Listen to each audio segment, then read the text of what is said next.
Bueno, buenas tardes, muchas gracias por estar acá presentes. Vamos a continuar con las clases de los días lunes de la residencia.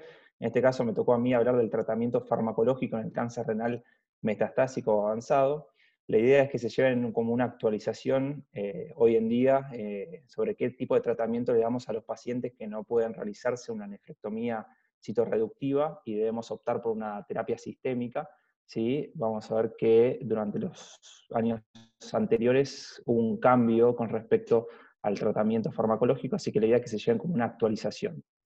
Aparte, Tommy me pidió que hable un poquito de lo que es la crioterapia como indicación en el cáncer renal, así que la idea es hablar también un poquito de las indicaciones de la crioterapia, un poco también de los distintos tipos de abordaje, de la técnica quirúrgica y también de la fisiopatología. Bien.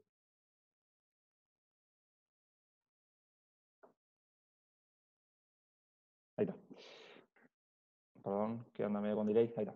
Con respecto a las generalidades del cáncer riñón, estos son datos del 2020 actualizados del Cancer Statistics en Estados Unidos. Van a presentar aproximadamente 74.000 pacientes un cáncer de riñón y también un cáncer de pelvis renal, lo cual representa un 4,1%. Si fuera únicamente de cáncer riñón, este porcentaje bajaría más o menos a 3 a 3,5.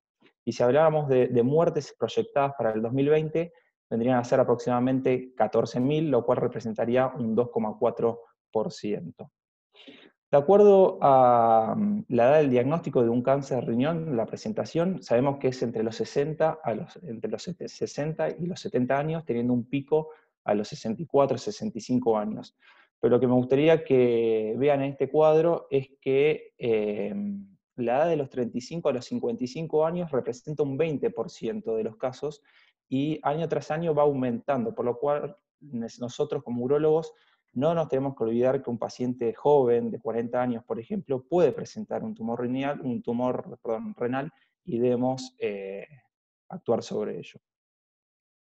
Sabemos que el 90% de las masas renales van a ser malignas, ¿sí? Y la que se lleva el primer puesto, el gran porcentaje, es el tumor de células claras, que representa entre un 80-75%, seguido del tumor papilar, que puede ser tipo 1 y el tipo 2. El tipo 2 es un poco más agresivo, es más agresivo que el tipo 1, y le sigue el tumor cromófobo, que representa el 5%, que a diferencia de los anteriores dos, es menos agresivo. Luego, en un menor porcentaje, tenemos otro tipo de tumores, por ejemplo, el tumor medular o el de los conductos colectores de Bellini o no clasificables, que son tumores más agresivos con mayor índice de mortalidad. Con respecto a los tumores benignos, que representan un 10%, entre el más frecuente tenemos el oncocitoma, y luego también tenemos como un ejemplo el angiomiolipoma. Bueno, esta es la estadificación del tumor renal. El tumor renal lo podemos clasificar en un tumor renal localizado, ¿sí? Al riñón, que vendría a ser el T1 y el T2. A su vez, el T1 lo podemos subclasificar en T1A y T1B. El T1A es aquel tumor renal localizado que mide menor a 4 centímetros, que es la llamada masa renal pequeña. Si el tumor mide entre 4 a 7 centímetros, es un T1B. Si es entre 7 a 10 centímetros, es un T2A, mientras que si es mayor a 10 centímetros, pero localizado al riñón, es un T2B. Una vez que el tumor no está localizado, ¿sí?, en el riñón y, por ejemplo, va a infiltrar lo que es la vena renal izquierda o la vía urinaria o también la grasa perirrenal, en este caso es un tumor T3A, ¿sí? Siempre infiltra la grasa perirrenal, pero no más allá de la fase de Gerota. Una vez que el tumor infiltra la vena cava inferior infradiafragmática, pasaría a ser un T3B, mientras que si es supradiafragmática y también capta todo lo que es la pared de la vena cava, vendría a ser un T3C. Bueno, por último tenemos el T4, que es un tumor que invade más allá de la fase de Gerota. Por ejemplo, ese es un tumor del polo superior que invade la glándula suprarrenal. En este caso es un tumor T4, que hay que diferenciarlo muy bien de un tumor, por ejemplo, que lo tuviéramos, por ejemplo, el mismo tumor, pero en el polo inferior, pero que presenta una lesión en la glándula suprarrenal. Ese tumor no es un T4, sino que es un M1, es decir, es un tumor metastásico. Por lo cual, esta es una importante diferencia que quiero que se lleven, ¿sí? de si un tumor se encuentra en el polo superior e infiltra la glándula suprarrenal, es un T4, mientras que si es un tumor que se encuentra polo inferior o tercio medio, pero tiene un sitio a nivel de la glándula, pasa a ser un tumor metastásico. Bueno, como dije anteriormente, el tumor localizado es el T1 y T2, que ofrece esta serie de tratamientos. Principalmente lo que debemos pensar en este tipo de pacientes es en hacer una cirugía renal conservadora, es decir, una nefrectomía parcial, y si es mínimamente invasiva, mucho mejor, ¿sí? Y no debemos confundir en hacer una nefrectomía radical laparoscópica sobre una nefrectomía parcial convencional. Es un mensaje también que quiero que se lleven, ya que muchos de estos pacientes son pacientes que presentan comorbilidades, es decir, son hipertensos, diabéticos, dilipémicos, algunos monorrenos, renales crónicos, tabaquistas, por lo tanto, siempre debemos pensar en una cirugía renal conservadora. A su vez, en un subgrupo de pacientes que presentan un tumor T1A, ¿sí? menores a 4 centímetros, podemos hacer otro tipo de tratamientos. Por ejemplo, una vigilancia activa, que no voy a tocar este tema hoy, ya que va a haber otras clases, ¿sí? Que van a abarcar la vigilancia activa en el tumor renal. Y otro tipo de tratamiento que podemos ofrecer son las terapias ablativas. Por ejemplo, lo que es la crioterapia y la radiofrecuencia. ¿Sí? La idea es hablar un poquito de crioterapia. ¿Sí? Comenzó a nivel del año 60, la primera generación, que utilizaba unas agujas que utilizaban nitrógeno líquido en la punta para formar estas bolas de hielo. ¿Sí? La idea es formar estas bolas de hielo, ¿sí? para provocar la muerte celular. En el año 60 comenzaron a aplicarse en la próstata, luego la segunda generación en la década del 90 comenzó a aplicarse en los riñones, y ya en el 2000 adelante, en la tercera generación, comenzó a utilizar una liberación de gases de argón y de helio. El argón lo que hace es el congelamiento, ¿sí? es la generación de esta bola de hielo, mientras que el gas helio lo que produce es una descongelación, ¿sí? Y en este caso las agujas son un poquito más finas. Con respecto al tipo de abordaje, bueno, puede ser de manera laparoscópico o percutáneo. Nosotros en el hospital utilizamos el abordaje percutáneo a través del sector de imágenes. El doctor Borestein los realiza ya hace unos años. La verdad que en cuanto a los resultados oncológicos son muy parecidos, no hay grandes diferencias, pero sí en cuanto a la estadía hospitalaria o efectos adversos. ¿Sí? El abordaje percutáneo tiene una menor tasa de efectos adversos, y además la estadía hospitalaria generalmente es un día o menos. Nosotros en el hospital, los días que estaba de guardia, que se hacía un tipo de una crioablación, los pacientes generalmente se quedaban para control esa noche y al día siguiente a la mañana se iban de alta. Bueno, esta es una imagen en la cual es un abordaje de tipo laparoscópico, ¿sí? Para que tengan una idea. En la imagen A se coloca primero una biopsia, ¿sí? Con aguja para biopsiar la masa renal, luego se colocan ¿sí? las agujas de la crioterapia, deben estar separadas más o menos entre 1 a 2 centímetros una de la otra, y también se debe colocar un ecógrafo para medir lo que es la masa del tumor, ¿sí? Y para que abarque por lo menos 1 centímetro más del margen. De esta manera se forma la bola de hielo, ¿sí? El termosensor, que es de, no sé si lo llegan a ver, es de color gris, mide la temperatura, que generalmente se debe buscar que llegue a menos 40 grados centígrados, y debe pasar aproximadamente entre 3 a 5 minutos. Una vez que pasa estos 3 a 5 minutos, que se forma esta bola de hielo, luego sigue un ciclo de descongelación, y después vuelve otro ciclo de congelación y descongelación. Así se debe repetir 2 a 3 ciclos para lograr una mayor área de necrosis y por ende una mayor muerte celular. De acuerdo a la fisiopatogenia, bueno, lo podemos dividir en un daño tisular agudo y otro tardío. Más que nada el daño tisular agudo involucra la formación de hielo en el tejido. La idea es formar unos cristales de hielo a nivel del espacio extracelular. Esto va a provocar un aumento de la concentración osmótica, causando un movimiento de agua del intra al espacio extracelular, lo que generaría cambios en la solución intracelular, el pH, y también una denaturalización proteica, y con esto una formación de cristales a nivel del intracelular, ya que provocaría la ruptura de la membrana, y esto llevaría a un daño celular irreversible. En cuanto al daño tisular tardío, más que nada involucra lo que es la microvasculatura del tejido. En este caso se va perdiendo una extravasación de líquido de los fluidos de los capilares que van a estar dañados, y esto generaría una disminución en la perfusión, hipoxiquemia, que llevaría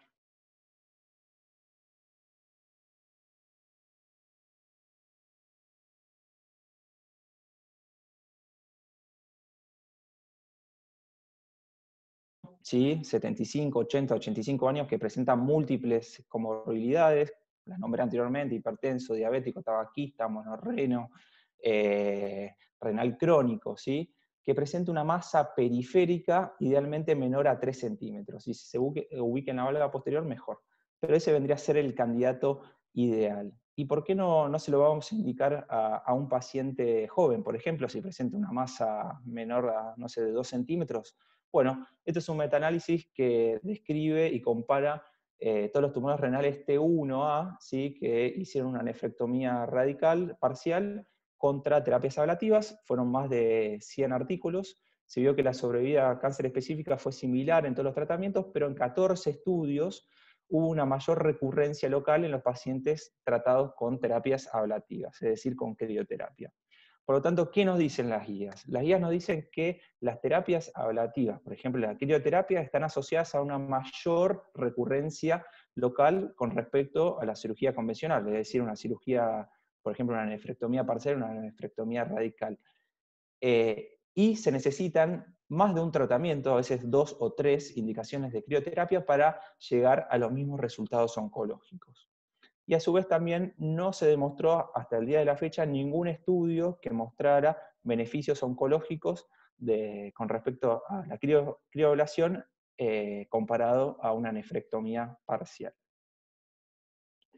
Muy bien, continuamos con los tumores tumores renales localmente avanzados, que vendría a ser, como dije, el T3, o también cuando ya infiltra algún ganglio. En estos casos podemos hacer una nefrectomía radical o una nefrectomía parcial si el paciente lo indica, y nos preguntamos si en estos tipos de tumores debemos hacer una terapia adyuvante. Bueno, para eso busqué una serie de trabajos. Este es un review en el cual describe estos 3 trabajos: el ASSURE, el PROTECT y el S-TRACK, que son trabajos, estudios fase 3 randomizados, que generalmente comparaban el sunitinib, sorafenib, pazopanib versus placebo. Y se vio que en estos primeros 2 estudios la verdad que no se encontraron resultados beneficiosos en cuanto a una terapia adyuvante. Pero este último, el S-TRACK, que fueron aproximadamente 615 pacientes, que comparó el sunitinib versus placebo, sí se vio que había un beneficio de los pacientes que recibían sunitinib, con una P significativa de 0,03%, una P de 0,03, pero esta información no era del todo madura, y a su vez se vio que en la mayoría de los pacientes, más del 50%, un 60,5%, presentaban un alto grado de toxicidad, principalmente diarrea y disminución del apetito. Por lo tanto, ¿qué nos dicen las guías con respecto a la terapia adyuvante? Bueno, las guías europeas directamente dicen que no se debe hacer una terapia adyuvante, que no es necesario y todavía no está indicado, no hay estudios que lo demuestren, mientras que las últimas guías de la NCCN del 2020 sí recomiendan al sunitinib como una opción de terapia adyuvante en aquellos pacientes de alto riesgo de recurrencia, y lo toman como una recomendación 2B. Por lo tanto, esto abre una pregunta y como un debate a futuro, si va a ser necesaria una terapia adyuvante en este tipo de pacientes, y ahora con la aparición de la inmunoterapia. Así que, bueno, eso con respecto a la terapia adyuvante. En el caso del tumor renal avanzado metastásico, ¿sí? Es muy importante cuando nos llega el paciente ver cómo está el paciente, el personal estatus del mismo y el grado de metástasis que tiene. Si presenta una sola metástasis, si presenta varias, en qué sitios se encuentran. Por ejemplo, si tenemos un paciente que es joven, está bien de salud, tiene una sola metástasis, bueno, ese paciente es candidato a una nefrectomía citorreductiva. Mientras que si nos llega al consultorio un paciente añoso, con múltiples metástasis en varios órganos, y la verdad que el laboratorio no es muy bueno, bueno, ese paciente no estaría indicado hacerle una nefrectomía citorreductiva, sino pasarlo a lo que es la terapia sistémica. ¿Cuándo no debemos hacer una nefrectomía citorreductiva? Bueno, cuando encontramos 4 más de estos criterios, por ejemplo, en el laboratorio una hipoalbuminemia, cuando presenta la LDH aumentada, en las tomografías adenopatías retro y supradiafragmáticas, a su vez también aquellos tumores con un patrón sarcomatoide, y aquellos pacientes que presentan metástasis hepáticas o síntomas por metástasis.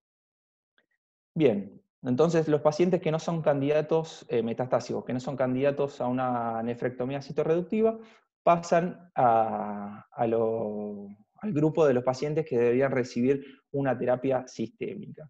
Y es acá que cuando me sorprendí, cuando empecé a leer las guías y los diferentes trabajos, que año tras año las farmacéuticas, la verdad que crecen y desarrollan nuevos fármacos, nueva inmunoterapia y un montón de drogas, así que la idea de la clase es que se ordenen un poquito y veamos qué tipo de tratamiento en la actualidad se le debe dar a los pacientes, ¿sí?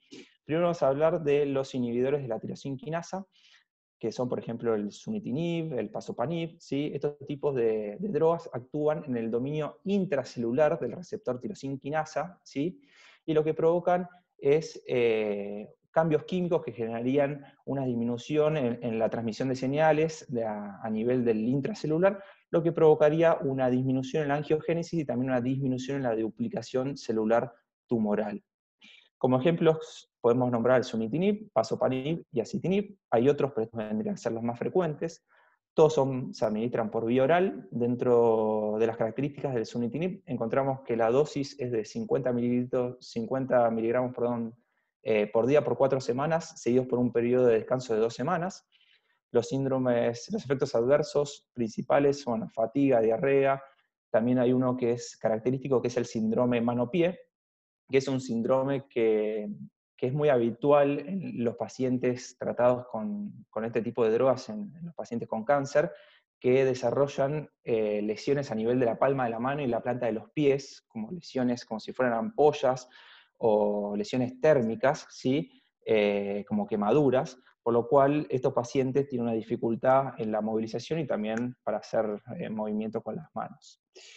Luego seguimos con el pazopanib, que la dosis es de 800 miligramos día. Los efectos adversos principales son la hipertensión y el daño hepático, ¿sí? Por lo tanto estos pacientes los debemos controlar con un hepatograma y también con un manejo de la tensión arterial. En el caso que encontremos una elevación de las transaminasas o pacientes hipertensos, en estos casos o debemos suspender la medicación o la podemos bajar a la mitad, a 400 miligramos dosis día. Hay otros efectos adversos, por ejemplo, una alteración de la coloración del cabello, que también es un efecto secundario característico del pazopanib. Y una diferencia en cuanto al sunitinib es que es un poquito más económico. Si mal no recuerdo, el tratamiento mensual del sunitinib ronda los 300.000 pesos mensuales, mientras que el pazopanib es entre 150 a 200, es decir, casi la mitad. Así que es un poquito más económico. Y bueno, con respecto al acitinib, bueno, es otro tipo de droga, la dosis es 5 miligramos día, 2 veces al día, perdón, y los efectos adversos la verdad que son parecidos a los previos. Bueno, este es un estudio que compara el pazopanib versus el sunitinib, a ver si uno era mejor que el otro, y la verdad que no se demostró que el pazopanib era inferior al sunitinib, incluso se vio que el sunitinib presentaba mayores efectos adversos, que fue lo que los dije anteriormente, y la gente presentaba una mejor calidad de vida con el pazopanib. Por lo tanto, el pazopanib no es inferior al sunitinib. Seguimos con los anticuerpos monoclonales, ¿sí? En este caso es el bevacizumab. A diferencia de los inhibidores de tirosina quinasa, va a actuar a nivel del ligando, ¿sí? Se va a unir a lo que es el factor de crecimiento vascular endotelial y va a inhibir esta unión entre el receptor y este ligando, provocando una disminución en la angiogénesis, ¿sí? Estas dos drogas, tanto el bevacizumab como los inhibidores de la tirosina quinasa, son antiangiogénicos. En cuanto a las características, bueno, a diferencia de los anteriores, se administra por vía endovenosa. La dosis es 10 miligramos kilo cada 2 semanas y bueno, como efectos adversos, hipertensión arterial y proteinuria como los más frecuentes. Se puede usar como monoterapia y también con interferón alfa. Seguimos con los inhibidores del mTOR, ¿sí? En este caso tenemos el everolimus y el tensilulimus, que a diferencia de los otros dos, va a actuar a nivel del intracelular, ¿sí? lo que van a hacer es se van a unir a una serie de proteínas y van a inhibir este paso, ¿sí?, de la unión, generando una traducción de señales que modulan el crecimiento, metabolismo y la apoptosis, ¿sí?, de las células tumorales. Se administra por vía oral y la dosis es de 10 miligramos día y los efectos adversos son muy parecidos y frecuentes con respecto a los previos. Bueno, y llegamos a la inmunoterapia, ¿sí?, que es el tratamiento que actualmente está tomando mucho auge, ¿sí?, en lo que es el cáncer renal. Me tuve que remitir a la inmunología, ¿sí?, es de la facultad, así que espero que entiendan un poco la explicación. Bueno, esto comienza así: las células dendríticas y los macrófagos son células presentadoras de antígenos, ¿sí?, y le van a presentar los antígenos de las células tumorales a los linfocitos T. ¿Sí? Estos linfocitos T, al recibir estas señales, lo que van a hacer es van a aumentar en su superficie la formación de estos receptores, CD28, CTLA4 y también PD1, ¿sí? Al aumentar estos receptores, van a formar estas uniones con el B7 de la célula dendrítica, que van a provocar un aumento en la expresión de citoquinas y también aumento en la expresión de estos mismos receptores. En cuanto al receptor CTLA4, lo que hace es una respuesta inversa. Lo que hace es suprimir un poco la respuesta inmunológica, ¿sí?, generando una disminución en las citoquinas y una disminución en la expresión de estos receptores. Y aquí es cuando actúa una de las drogas de la inmunoterapia, es decir, bloquea este receptor, por lo tanto bloquea la supresión de la respuesta inmunológica, generando una respuesta inmunológica mucho mayor. En cuanto a esta imagen, el receptor PD1, que es el receptor de muerte programada, la función que va a cumplir es unirse a la célula cancerígena, y destruirla, ¿sí? Pero lo que logra la célula cancerígena es este ligando, que es el PDL1, unirlo al receptor PD1 y decirle al linfocito: che, mira, la verdad que no soy desconocido, soy de tu propio organismo, así que no me puedes destruir, y de esta manera elude lo que es una respuesta inmunológica. Por lo tanto, las drogas también de la inmunoterapia actúan sobre el receptor PD1, ¿sí?, y hay otras que actúan sobre el ligando PDL1. Por lo tanto, inhiben esta interacción y de esta manera el linfocito T sí puede atacar y destruir a la célula tumoral. Estos son los ejemplos: el nivolumab, ¿sí?, que es un anti-PD1 conjunto con el pembrolizumab. Anti-PDL1 es el atezolizumab y el anti-CTLA4 es el ipilimumab. Bueno, una vez que describimos casi todas estas drogas, es importante decirle al paciente, bueno, qué droga le vamos a indicar a cada uno. Para esto hay dos modelos de riesgo, ¿sí? Uno es el del Memorial Sloan Kettering Cancer Center y otro es del IMDC, de los criterios de Henx, los cuales hacen como un grupo de riesgo, o sea, toman los pacientes y los ponen en un grupo de riesgo, de favorable, intermedio y pobre riesgo. Aquellos pacientes de bajo riesgo, favorable riesgo, son aquellos que no presentan factores pronósticos, que ahora los vamos a nombrar. Los de intermedio riesgo son aquellos que presentan 1 o 2, mientras que los de pobre riesgo son los que presentan 3 o más. ¿Y cuáles son estos factores pronósticos? Bueno, si el intervalo entre el diagnóstico y el tratamiento es mayor a 1 año, se le otorga un punto. Si el índice de Karnofsky es menor a 80, se le asigna un punto.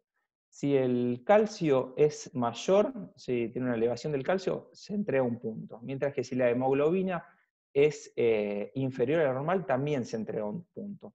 Por lo tanto, estos 4 factores pronósticos se repiten en ambos modelos, y acá vamos a hablar un poquito de las diferencias, ¿sí? En cuanto al memorial, son 5, los 4 anteriores ya los nombré, y también le suma la elevación de la LDH. Si presenta una elevación de la LDH, se le otorga también un punto. Mientras que de los criterios de Henx, si tiene las plaquetas o los neutrófilos aumentados, también le aplicaría un punto. Por lo tanto, los pacientes que tienen un riesgo favorable, es decir, que no presentan ningún punto con respecto a los modelos ante los cuales son muy pocos pacientes, representan menos del 20%, ¿cuál es el tratamiento actual que debemos ofrecerle, guía 2020? Bueno, debemos ofrecerle el axitinib más pembrolizumab, es decir, un inhibidor del receptor tirosina quinasa junto con bueno, junto con el pembrolizumab. Y como otras recomendaciones, el pazopanib y el sunitinib. Mientras que aquellos pacientes que son de pobre o intermedio riesgo, es decir, que presentan con solo uno o más riesgo, en este caso debemos darle el mismo que los pacientes favorables de riesgo, es decir, la axitinib más el pembrolizumab, y agregamos también acá en la inmunoterapia el IPI más el nivolumab. Esto con respecto a el carcinoma de células claras. Si no es carcinoma de células claras, le debemos dar el sunitinib. Y las guías europeas también dicen lo mismo y desplazan al sunitinib y al pazopanib como una alternativa en aquellos pacientes que no pueden tolerar la inmunoterapia. Es decir, el tratamiento actualmente, hoy en día, que debemos hacerle a este tipo de pacientes es el pembro más el axitinib, cuando es favorable al riesgo, y este mismo esquema junto con el IPI más el nivolumab en aquellos pacientes que presentan un pobre o intermedio riesgo. Bueno, y acá para explicar por qué pasó del sunitinib a este tipo de drogas, encontramos dos estudios. Uno de ellos es el Checkmate 214, ¿sí? Que es un estudio fase 3 randomizado, un total más o menos de 1000 pacientes con grupos bastante parejos. Se vio que, bueno, comparaba lo que es el nivolumab más el ipilimumab versus el sunitinib. Se vio que a los 12 meses la sobrevida global había una diferencia de un 80% de los pacientes con inmunoterapia versus un 72% con respecto a los pacientes que administraban sunitinib. Esto fue al año, a los 18 meses un 75% versus un 60%. En cuanto a la tasa de respuesta, si fue una tasa de respuesta completa, fue un 9% versus un 1%, lo cual marca una gran diferencia entre un grupo y el otro. Y también, si era una respuesta parcial, también había una diferencia bastante importante entre lo que es la inmunoterapia y el sunitinib. También en los tumores sarcomatoides, ¿sí? En los tumores sarcomatoides se vio que había una diferencia abismal entre los pacientes que administraban inmunoterapia, un 56% versus un 19% con respecto al sunitinib, ¿sí? Pero ¿qué se vio? Que en los pacientes que eran de favorable riesgo, la verdad que no había una diferencia significativa entre el nivo más el IPI versus el sunitinib. Por lo tanto, se desarrolló el otro estudio importante, que es el Keynote 426, que comparó el pembrolizumab más el axitinib versus el sunitinib, un total de 861 pacientes, ¿sí? Y se vio que acá tanto los grupos de bajo riesgo como de alto riesgo encontraban una diferencia en cuanto a la sobrevida cáncer específica, tanto al año había diferencia como a los 18 meses. Bueno, en las tasas de respuestas también había diferencia, un 60% versus un 35%. Y este es un resumen, ¿sí?, de las tasas de respuesta de todas las drogas que actualmente encontramos para el cáncer renal metastásico. Vemos que la inmunoterapia, y junto también con el axitinib, representa casi el 60%, ¿sí? Si vemos todas estas drogas, son la inmunoterapia, y miren dónde quedó el sunitinib y el pazopanib. Muy atrás, y prácticamente es la mitad de la respuesta que la inmunoterapia. Por lo tanto, hubo un cambio de paradigma hoy en día en lo que es el tratamiento del cáncer renal metastásico, ¿sí? Ni hablar de los efectos adversos, ¿sí?, muchos mayores con el sunitinib con respecto al pembrolizumab y la inmunoterapia. Por lo tanto, ya finalizando, me gustaría que se lleven una serie de mensajes, ¿sí? Bueno, con respecto a la crioterapia, como dije, es una opción de tratamiento para pacientes seleccionados con un tumor pequeño, T1A, es decir, aquellos pacientes añosos que presentan múltiples antecedentes cardiovasculares, tabaquistas, hipertensos, renales crónicos, ¿sí? Y van a presentar una masa pequeña exofítica, menor a 3 centímetros. Ese sería el tratamiento ideal para hacer una crioterapia. Y con respecto a los tumores renales metastásicos, bueno, primero se debe determinar si es posible hacer una nefrectomía citorreductiva. Si el paciente presenta múltiples metástasis y no lo podemos hacer este tipo de procedimiento, bueno, debemos seleccionarlo de acuerdo al grupo de riesgo, si es de bajo riesgo, intermedio o pobre riesgo. Y hoy en día la inmunoterapia ofrece mejores tasas de respuestas y menores efectos adversos, siendo el tratamiento de elección en la actualidad para este tipo de pacientes. Bueno, muchas gracias. Gracias por escuchar y espero que se hayan llevado algunos conceptos importantes para su vida, si urólogos. Andy, excelente todo, muy claro, me parece un muy buen resumen. Lo único que te iba a preguntar, sobre todo por las Sí. conclusiones, ¿sabés lo que es el estudio Carmena? ¿Lo Sí, el escuchaste estudio nombrar? Carmen. Sí, el estudio no lo quise tocar porque ya lo hablamos muchas veces. Es más, hubo un Ateneo hace unos meses que lo dimos con la Cabra y el Tini. Sí, comparó más que nada comparó el sunitinib versus nefrectomía citorreductiva, más el sunitinib, a ver cuál era mejor. Y una de las conclusiones que llegó que no era inferior a hacer solamente el sunitinib, pero los grupos la verdad que no eran comparables, así que la verdad que no era del todo confiable.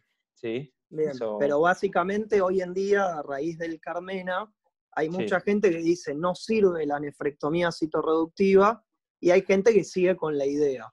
Por eso voy a Ajá. aprovechar que está Guillermo acá para pedirle a ver si tiene algún comentario y sobre todo el Sí, Carmena y eso. en realidad Chacho Weiri había demostrado eso 8 años antes, que la nefrectomía citorreductiva solamente sirve en aquellos pacientes que tienen buen pronóstico, que serían los pacientes que no tienen ninguno de los criterios ni de Moser ni de Henn. En el resto, en realidad, sean de riesgo moderado o de riesgo pobre, no tiene ningún sentido hacerles nefrectomía citorreductiva. Y ese es un error que todos cometimos, porque ¿cuál era el concepto que había en aquella época? Era que cuanto menos carga tumoral tuviera el paciente, mejor respuesta iba a tener al tratamiento sistémico.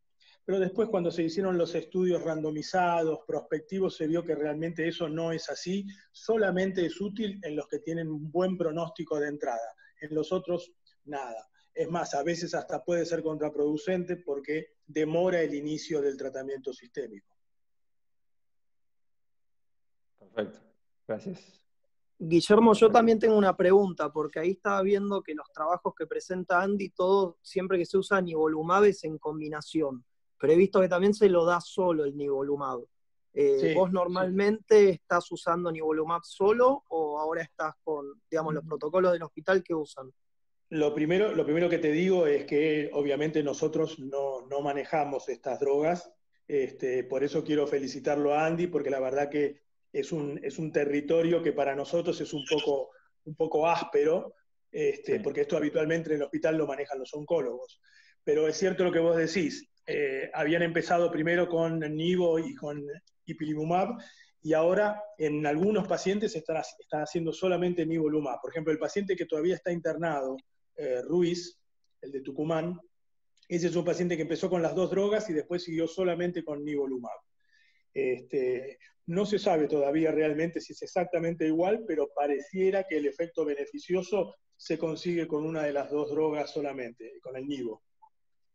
Ajá. Y después otro comentario que me acuerdo de un paciente, una paciente que venía de Bolivia, que tenía un trombocabo y que los oncólogos le habían dado nivolumab para disminuirle el tamaño del trombo y del tumor para poder operarla. ¿Te acordás? Una que venía de Bolivia que lo estaba pagando privado encima. Sí, me acuerdo perfecto, sí. Esa señora le salía $4.000 por mes el tratamiento, y al comienzo había tenido una muy buena respuesta. Yo la seguí, te diría, por unos 6, 8 meses y después la perdí. La gente, no sé realmente qué fue de esa señora, si finalmente se operó, si se murió, la verdad es que no lo sé. El problema es que no me acuerdo el apellido, entonces no puedo conectarme con la familia. Claro.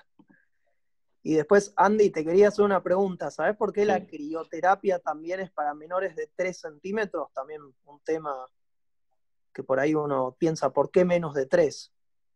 Y para mí por el elevado índice de recurrencia.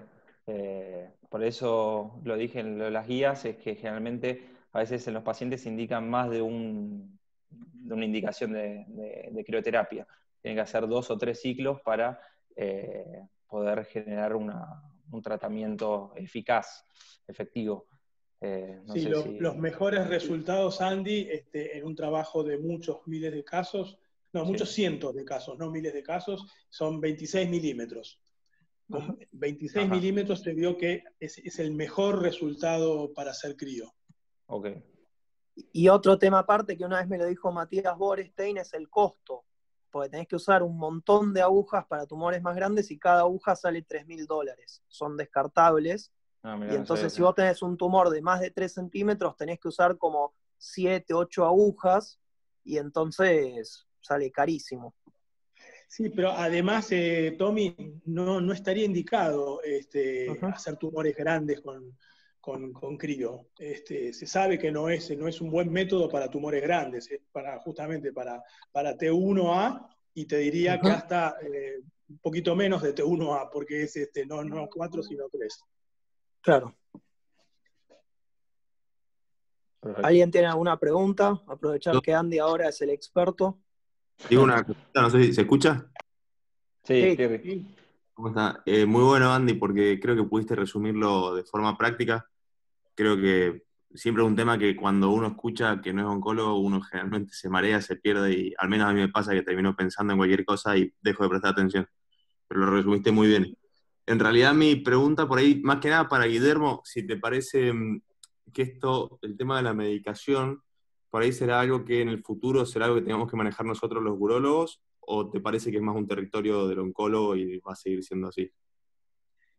Sí, yo creo que todos los urólogos podemos aprender a indicar estos medicamentos. Yo creo que el problema en este tema son las complicaciones. Claro. Realmente, como les mostró Andy, son drogas que tienen muchas complicaciones y hay que tener tiempo, hay que tener ganas de ocuparse de estos pacientes. Son pacientes que muchas veces se pueden manejar en forma ambulatoria, pero otras veces tienen que internarse. Es decir, a mí me da la sensación de que el manejo de la droga en cuanto a las complicaciones es más para un clínico que para un cirujano. Vuelvo a repetir, nosotros perfectamente podemos aprender a indicarlas sabiendo en qué casos va cada una de las drogas, pero el tema son las complicaciones. Perfecto, gracias. Y hablando un poco del tema de las complicaciones, doctor Weglio, digamos, muchas veces nos mandan pacientes que ya comienzan con sunitinib, como fue el caso del año pasado de que mandaron un paciente que tenía un tumor renal bastante grande. El tema era, ¿al cuánto tiempo de haber suspendido el sunitinib es que uno puede intervenir a este paciente? Por lo que tengo En términos entendido, generales, sí. son 3 Sí, en términos semanas. generales, exactamente, un mes. Es lo Un que mes. se piensa porque todas estas drogas interfieren con el proceso cicatrizal. Tal cual. Entonces tenés que dejar que pase un mes para operarlo y después que lo operaste tenés que dejar que pase un mes para volverle a poner la medicación. Perfecto, doc. Bueno, realmente nuevamente, Andy, te felicito. Tema áspero, lo manejaste Gracias. muy bien. Gracias. Muchísimas gracias a ustedes. Muchas gracias. Sí, la verdad que fue un tema que estuvo bueno porque si no lo estudias ahora no lo lees nunca. Sabés qué tal sunitinib, alguna que otra droga, pero estuvo bueno. Estuvo tan buenas estas charlas porque te obligan a leer temas que si no lo Y leerías además nunca. explicaste muy bien una cosa que también es un poco áspera, que es el tema del mecanismo inmunológico. Sí. Realmente eso lo explicaste muy bien y no es una cosa sencilla de explicar. Sí, me llevó tiempo entenderlo. Muchísimas gracias. Chao, chicos, hasta mañana. Chao, Guillermo, muchas gracias. A ustedes.